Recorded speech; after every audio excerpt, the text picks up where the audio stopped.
ai atu I le taitanie o le awhia, because ai loa mamalu le tatu awhia ma tatu ainga uma o loo tina holograma o le whaikala lusi ia. Ai fia na mai le pea vai koko mai tangata. So I'm very happy with ingai o aunties here I le first reading na mai lo matua.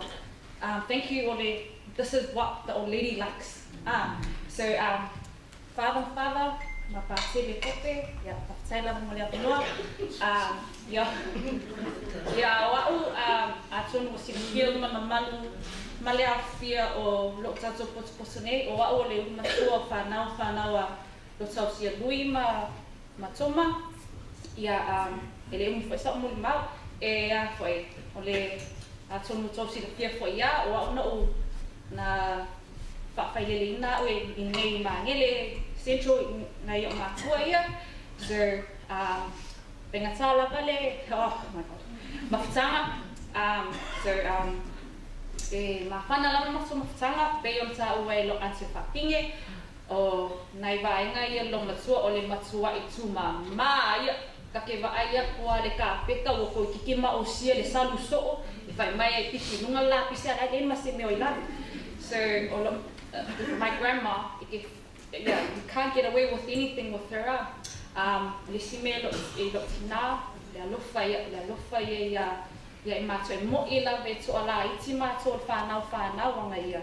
But sa miti uma ia, o whai lo grandma, malato grandma whanau lea, o nana uma ia sia, mo ila ve na le toa wha, pe to ono lan whanau, ai whanau uma o yana tuangane, o ta ua uma o ia o lato tina. O loo tina, I te mea o lai tite whamatala mai ia, sili nana alofa yana tuangane. O le ala lea na kango ai, au mai uma whanau yana tuangane, ia tofu ale whare kama male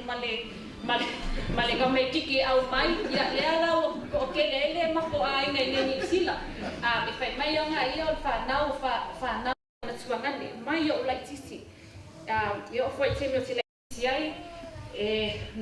na tau uma mai fo ilo matua ma ke storia ma sio tina e ka uma mai ai le kemi nga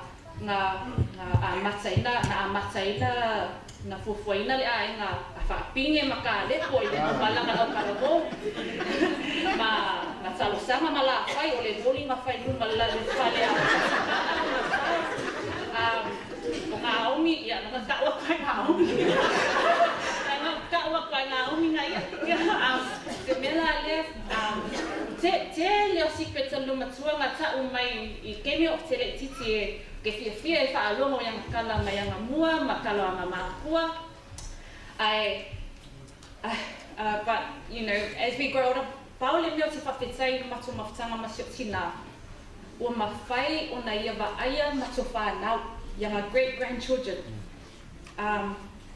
O le mea fia lea sio o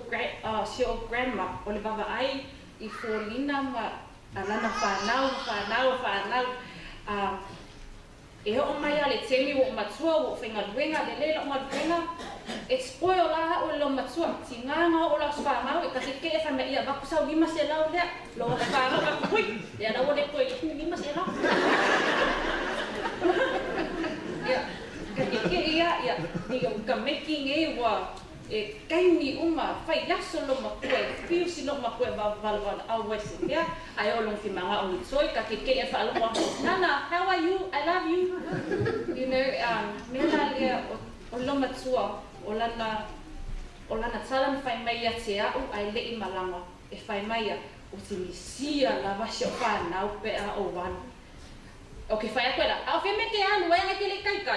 E whai mai e misia la walana whanau, le loko le meanga na umi ai na, e mo ia na mauanga ia I ti ngao le tino, I le mai I le lua tausanga saluai, ai o le vaiaso e penga le tasi vaiaso na whatinga o ia penai, o nei aso fo ia, ai wala au lea tua, mea la leo te whawhetai e sio tina, ila na toa, o le toa lana loto, o lana whatua tua le atua, e losa lio ai keni uma,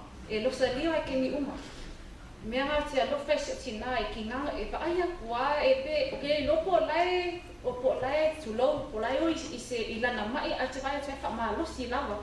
pa malo si lava e ata mai ya o mea le ke mi sia tina o le ata o le ma ata i tina i so sesi se mea la le tina a fitsai mo yo ngal le mo I ma sol fa nau e le ngata ya I ma so a fa nau o yo tuangane wa manuia tatu ainga no ya oe sorry pa pang wa ko fasa mo pa I'm trying my best me la le tina pa sai lo vai lo alofa malo tsau si ya I mato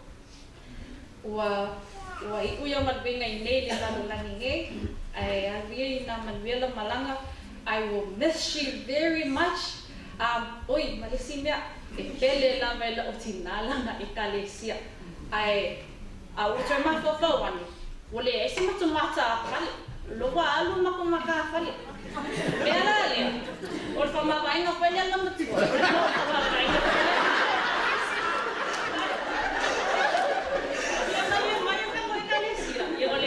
ole ke ma kwa na o ko ga ya o wala kuna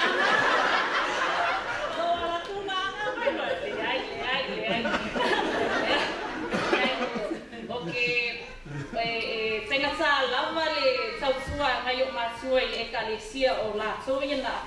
hatina ina mai le ekalesia me la lea e au ko ke pole e lo kamo e fa wa le maka fali paula semia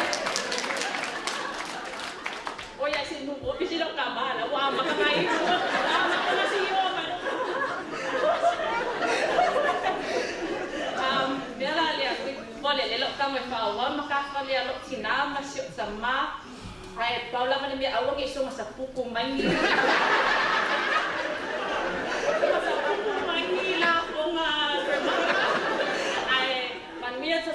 manuia sa so yafi sai lang mo la manoa ia